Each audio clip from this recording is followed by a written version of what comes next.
Drinks, food, art, fun. This is Hops and Spirits Kentucky.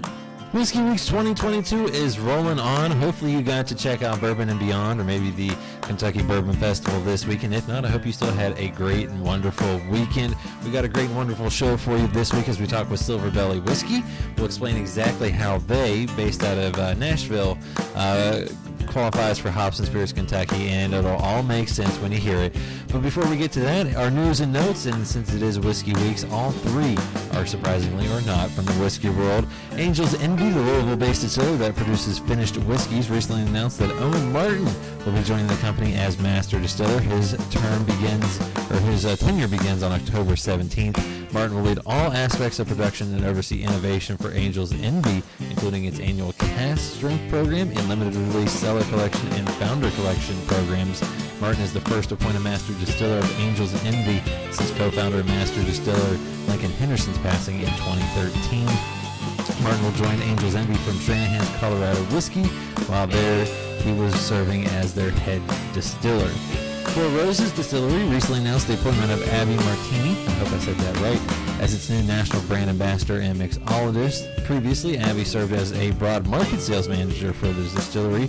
She will now lead new consumer engagement and amplify brand awareness. She's also responsible for developing and creating the Four Roses cocktail programs for bars, restaurants, and guests at the Four Roses Visitor Center there in Lawrenceburg, Kentucky.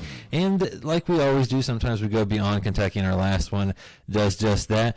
Way back when, in May 2020, Cascade Hollow Distilling Company released its second George Dickel Bottled and Bond and offering. It was an 11-year-old vintage from fall 2008. Well, guess what? George Dickel is returning to those barrels from fall 08 for its fourth offering in the Bottled and Bond series with Bottled and Bond Fall 2008, aged 13 years.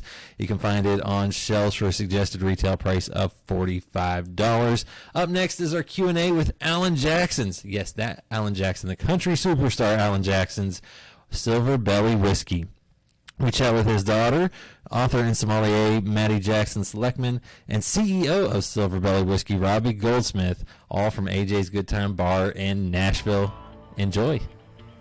Remember to check out Hops and Spirits on social media at Hops Spirits, all one word, on Instagram, TikTok, Facebook, and Twitter.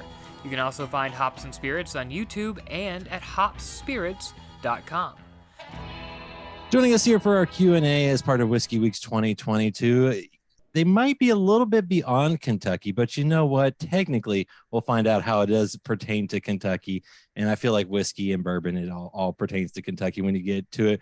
We're talking with Robbie Goldsmith, CEO of Silverbelly Whiskey, and Mattie Jackson Selecman, author, sommelier, and the daughter of the man that's behind it all. So, guys, welcome in. Hey, thanks for having us. Good to be here. Well, I appreciate you guys taking the time. We're talking about Silverbelly Whiskey, which is Alan Jackson's whiskey that he just launched here not too long ago. Now, before we get into the whiskey side of things, the Cliff Notes version, I always preface with Cliff Notes because I know some people can go on and on about themselves, but can you guys give us a little bit of background that won't give too much away maybe as we chat? Yeah. You want to go for it? Go for it. Okay. So as you said, I'm Alan's daughter, one of three, and kind of just fell into, I'm more on the wine side of things, but fell into the bourbon world sort of by way, I think, of just proximity to dad, honestly. Like, he grew up drinking just whiskey and water, and he's a simple guy, and that's what he loves, and has a lot of songs about it. And so when I kind of got to that age, I went to school at the University of Tennessee and kind of followed in his footsteps and fell in love with whiskey and bourbon and started kind of just enjoying it, you know, like we all do. And then once I got out of school, I started working in hospitality and fell in love with wine, and then went down the whole sommelier track, which once you get to a certain level starts to include spirits. And so long story short, when I came back to Nashville, I lived in Texas for a couple years. I started running a wine and spirits program for a local bottle shop because they needed a wine person. It was mostly beer, and started really learning from some very educated and passionate collectors and distillers and stuff like that. So that was kind of an accident, but kind of just by proximity of growing up with a dad who loved it. So it's been a really cool journey for me, and really special to be a part of Silverbelly. Yeah, and I have a marketing background. I also went to University of Tennessee, And I have been around the business in a while as a connoisseur and a consumer, and then have had the opportunity to work with the Jackson family and do some marketing there. And kind of perfect scenario came about, and Silverbelly was created earlier this year. And we won't hold it against you that you guys are from Tennessee, went to the University of Tennessee. I live in Lexington now, but I haven't always grown up a UK fan, so I can't hold too much against anybody, truthfully. So, Appreciate that. Now, Mattie, you mentioned, you're an author, sommelier, you've gone down that route. How did you go that route and maybe not into the music world? I mean, that could have been a path you could have taken. Listen, I tear up some karaoke, so let's not sell me short here. But no, I always loved music. Obviously, that was what our world was growing up. And it's just something that I never wanted to do professionally. I think my middle sister definitely has more of a natural skill set in terms of singing and playing music. And I'm not awful. You wouldn't throw beer bottles at me, but I don't think I get a record deal either. So I just keep that as something that's fun. And honestly, I think the whole writing thing is something I've always loved. And obviously Dad is a very skilled songwriter. And then the wine stuff too. I mean, it's I don't mean it to be a stretch, but it's kind of does the same thing music does. It brings people together and tells stories and talks about culture and people. And so I think it all sort of stemmed from, growing up in that music environment. But yeah, I just like to listen to good music while I have good cocktails. So Hey, I totally get that. That's the other podcast I do, bar conversations, good music, good, totally. good drinks, good times. So I totally understand that. Now you mentioned this kind of in your background, but you went in kind of down the wine world path. So did you ever try to get your dad to maybe get into the wine business, or was he always going to be whiskey since that's his favorite drink? My dad, he's never been a wine drinker. He's got one little red wine that he loves that he'll have occasionally. I think my mom's actually now kind of coerced him onto the rosé train. He said it's fruity enough that it tastes like apple juice, so he'll drink it. But yeah, I mean, it was interesting. They loved that. That was a passion of mine, and actually lived in California and worked for a winery and did like the harvest internship, which is the nasty, dirty work, like in the cellar, in the barrel room. So I know it's not the same as a distillery, but I kind of got a firsthand taste of what it looks like to produce a quality beverage like that, and just the cost of the barrels and the labor and all that. So that was really cool. But I think his heart has always been, it's always been whiskey. Like he's a Georgia boy and he loves country music, and that's kind of what we do. So I think he loved that I was into it. It's been special for us to work on this together, but I think he's a whiskey guy. And now, Robbie, you kind of mentioned you're a whiskey guy. You kind of, maybe more of a hobbyist, collector beforehand.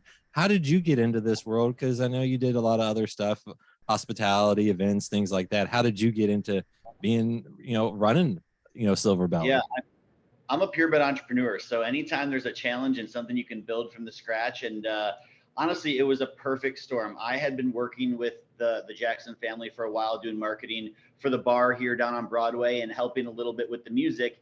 And we were in a meeting one time and saw a bottle, and I said, hey, what's that about? Because my marketing company has done liquor marketing for other brands for a while. And Mr. Jackson's manager said, we're looking to do a whiskey. And I said, I know a guy. And and so it wasn't soon after I called my people in the liquor world, and everyone was super excited. So, it was just the right time, the right place, knowing the right people, and a lot of hard work. Now I love how you say a guy. I feel like anyone in the whiskey world knows a guy that maybe can get him a good bottle, but you actually got him a brand. I mean, I feel like you took it one step further. Yeah, I mean, he obviously, is one of the genius behind the brand and all the creative with the name and everything. But I think, I saw the vision and what they kind of wanted to do and had the connections. We had the connections up in Kentucky to get a really quality juice made. And I think knowing that I could do the marketing side, the branding side to what they wanted, and we had the connections to get the actual juice made and, at a high quality, I just knew that it would work. And then obviously the name, you guys are down at his bar, Good Times Bar there in Nashville. You can see the name of it behind it. It's pretty self-explanatory for those that are Alan Jackson fans, but maybe if they don't know the background, can you explain how the name came about? I remember seeing, 2-3 pages typed out of different name options. I mean, well over a year ago. And, Dad's always been really good to run any sort of idea past our family. And so I think me being the only one that really has been in the business, and also, the only one that is a bourbon girl, like, he kind of leaned on me to look at what would maybe stand out in the market, but also like be true to him. And no joke, this is not a toot of my own horn, but I remember seeing Silverbelly, not even knowing the meaning behind it, and being like, this is really cool. What is this? And then he was like, oh, it's the color of the felt of the Stetson hat, and that's my signature hat. And I was like, this is like lights out. So honestly, I don't remember what some of the rest of them were, but it was by and large, I think, besides the like ripped blue jeans, I mean, that's his signature. And you're not going to call it Wrangler whiskey, so this made sense. Well, and as you can see with if you're watching and not listening to, you can see the hats displayed there prominently. It's not hard to figure out, and there's more to it. And I'll ask a little bit about that too, because of how different batches are kind of named. But why did Alan? I mean, obviously he loves whiskey. He's a whiskey drinker, but why did he maybe want to go into the whiskey business? Because while it can be lucrative, it is not exactly an easy one to break into, and there's a plethora of options these days.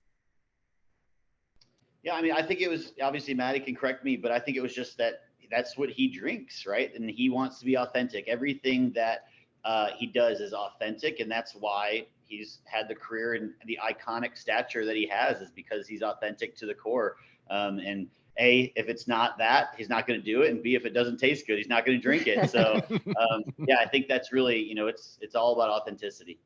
I definitely know that that's true. And also, he's always said that he credits his career to the fans, because he grew up, in a basically 2-room home with 4 older sisters and 2 parents. And as he said, slept in the hall since he was 12. He was, not a man of means until he got his record deal. And I think he says that he's always credited his success and longevity to the people, because he keeps his songs true to the working people. And I think with this, it's another way for him to connect to that fan base and connect to the community. And this is just something that, he would have done, in his 20s when he was working the night shift at Kmart, and that's what he wants to continue to be for his fans. And I think it's just another way to do that off stage, which is cool.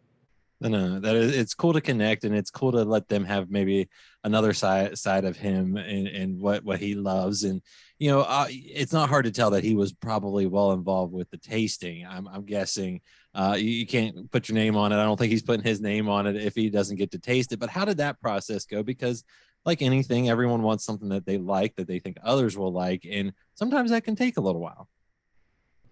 Yeah, I'll let Mattie finish this one because she was in the critical steps at the very end. But we started doing a tasting here at the bar with the management, with people around here, with the bartenders. We started with 10 different options and started to narrow them down. And then we met up at Green River where it's made and said, okay, well, based on some projections to what kind of barrels do we have? What's the possibility for volume? And then we really settled in on a couple options. Really, it came down to about 3. And then, we luckily sent those over to Mattie and her dad, and she can take it from there. Yeah, honestly, this was such a fun process. And I remember sitting, and we called in the whole squad on this one. Our family, my sisters, my mom was even a champ, and she is not a whiskey gal. And she tasted all of them and gave her opinion.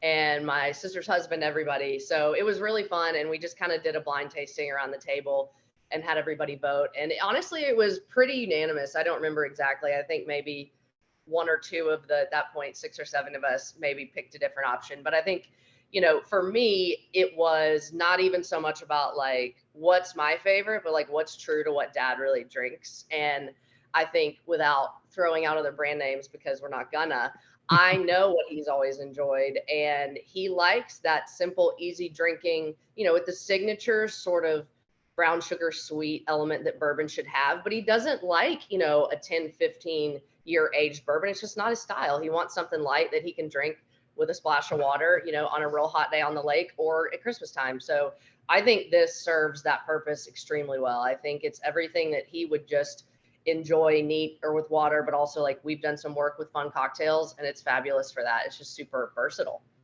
And it's very important for us too. We've been on the road with him all year long, right? We're presenting a tour and we're talking to his fans, and he's got 7 million fans. and not all 7 million are going to be bourbon whiskey drinkers. So while the trend right now in the bourbon whiskey world is to give these super high proofs, right? 120, 125, straight out of the barrel. We knew that if we come out with something lower proof that we could get his fan base behind, we can do the fun stuff. And we do have some plans for some cool stuff down the road. As a connoisseur myself, there's some stuff that we want to do with our friends, but we needed the baseline product to be something that's very approachable at a super approachable price point. I was going to say, I mean, to me, I love that, because not everyone's going to want it up there. I mean, I came in on the deep end on all of that, and that's kind of where I love. But for most, it sounds like it's an everyday working person's whiskey that's versatile. Like you said, you can put in a cocktail, splash of water, maybe just some Coke, a mixer, or neat. And I think that sounds exactly like what your dad would want, right, Mattie? Totally. Yeah, exactly. So, and the proof of 91, why not go down lower if you're, like the 80s where you see a lot start out, but I feel like that's nicely, maybe just a little bit elevated. Is that kind of how you got to 91, so to speak? Yeah. I mean, I remember from our side, the original mash we sent was an 86, and he actually did think it was a little too sweet. And obviously being a whiskey drinker, you got to have a little heat there. So I had the idea of just up it to 91. 1991 also happens to be the year where his number ones really started kicking in. People really started to, he became a worldwide thing. So it just kind of plays in the story. But then when we sent back the second round at 91 over 86, that's when they were like, yeah, this is the one. Well, and you also mentioned the price point, because I love that it's right around $40, which you really don't see a lot of these days when it comes to new whiskeys coming on the market, especially if it's maybe in collaboration with a distillery and you guys are working on, normally it's $50 or higher, maybe in the hundreds and 200s. So why was that price point so important too? Because I'm guessing that allows more people to actually have it at their house and enjoy it. Yeah, I mean, it goes back to what kind of Mattie talked about, is we knew that we first of all did a lot of research, and there's a lot of other celebrity bourbons and whiskeys out there right now that are in that $70, $80, $90 price point. And we wanted to avoid that because, like Mattie said, her dad is all about the working class person, and we don't want to alienate any of his fans. And I feel like if we thought if we could get sub 40 for our base product, that would build that bridge to, this is a blue collar bourbon whiskey. Well, and you mentioned working with the Green River Distillery up in Owensboro. What was that like? Jacob Call and company up there are doing some really amazing things. How was it working with them? And did you ever ask for maybe a few more samples just to make sure you had the right kind of whiskey? Yeah, I mean, absolutely. They've been amazing from the start. The Green River team is phenomenal. Obviously, they're part of the Bardstown family there, and we're super excited about the opportunities that will come there. But yeah, they were, from the start to finish, they were super accommodating for everything. I think everyone there at the factory and at the distillery is a huge fan of Alan. So that was awesome. Yeah, they were great. I mean, we had boxes of samples of all different types of super rare ones that they don't have out, of normal mash bills. Ours is kind of a heritage blend. I couldn't say enough good things about them. And this brand happened fast. This was not a couple of years in the process. This was a quick to market. And for Green River to be able to push the timelines on certain deadlines of stuff that needed, they were phenomenal. And, I think one of the coolest things with this project for y'all is how you guys are releasing it, kind of commemorating things of Alan's career. Can you talk a little bit about that? Different songs, different batches, and how that works? Yeah, absolutely. So one of the most unique things about us is, unlike most bourbon whiskeys that are batched, right? Usually about every 4,000 cases, you'll get a new batch number that will signify where it came from and what it is. We decided to chart ours. And by chart, we mean, Alan Jackson has 35 number one songs over the course of his career. So every 4,000 cases, we rolled out with a different chart, starting with the 1990 hit Here in the Real World, which was his first number one. And so eventually we will have 35 different bottles, different labels, all with the same mash bill inside of them, but a great way to commemorate his entire career from start to finish. And Mattie, how cool is that? I mean, to see that be able to, something a collectible to some, but others just something cool to, maybe explain a little bit about Alan to their friends when they get to pull out that bottle. Well, yeah, I mean, I think it's awesome. It just goes back to, again, just the social nature of whiskey and music and all of that. And it's like, once you start to collect these different number one hits, I mean, put the song on and drink that bottle. Like, that's so cool. And you may be introducing, the whiskey or even dad's music to someone new, and just to have that like full circle experience is super awesome. And just selfish plug, they call me the Here in the Real World baby. It went number one the month before I was born. So like, I'm here for that being the first bottle. Yeah, he actually tells a story on stage at every show about how that was the point of his life where they were having Mattie and it was going to make it or break it, right? Yeah. And it was good. And selfishly, I can't wait for Drive Bottle to come out because that's my favorite song, and Mattie's the star of that music video. And yeah, it's a really cool aspect that we put a twist on it that his fans and non-fans can all appreciate. And you touched on this. Obviously, this is hopefully just the start of something that can maybe grow.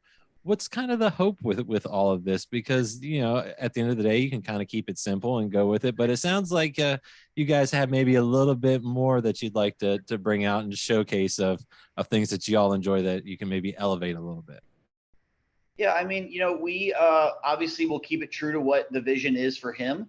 But there's going to be some fun stuff. We want to make it to where obviously we have a base product for everyone that's a great drinker, but also we understand the market economics of the bourbon world and the whiskey world. And so we've been looking at some other projects for some higher proof things, some limited releases, hopefully starting next year that we can come out and just have fun with it, right? Like it's a cool brand. It's whiskey. It's not a super serious thing. And it's, as long as we're staying true to the name and the brand and to his career, we're going to have some fun with it and come out with some stuff that we think people are going to really, really enjoy, because at the source of it all is a great distillery, obviously a great state producing it, and being here in Nashville, I feel like we have a great combination to make it happen.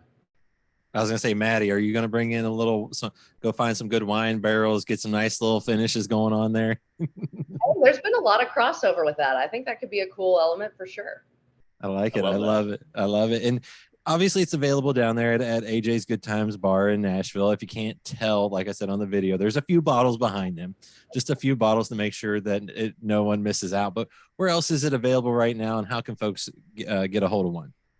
Yeah, absolutely. We have over 200 retail locations in Tennessee. We're in 15 states, including Kentucky, rolling out this week in Texas as Alan plays Austin and Dallas this weekend. We've been following the tour. So where he's played this year, we roll out in those states. So we are in 15 states. We expect to be in about 25, hopefully by the end of the year, and then finishing off to go nationwide early in 2023.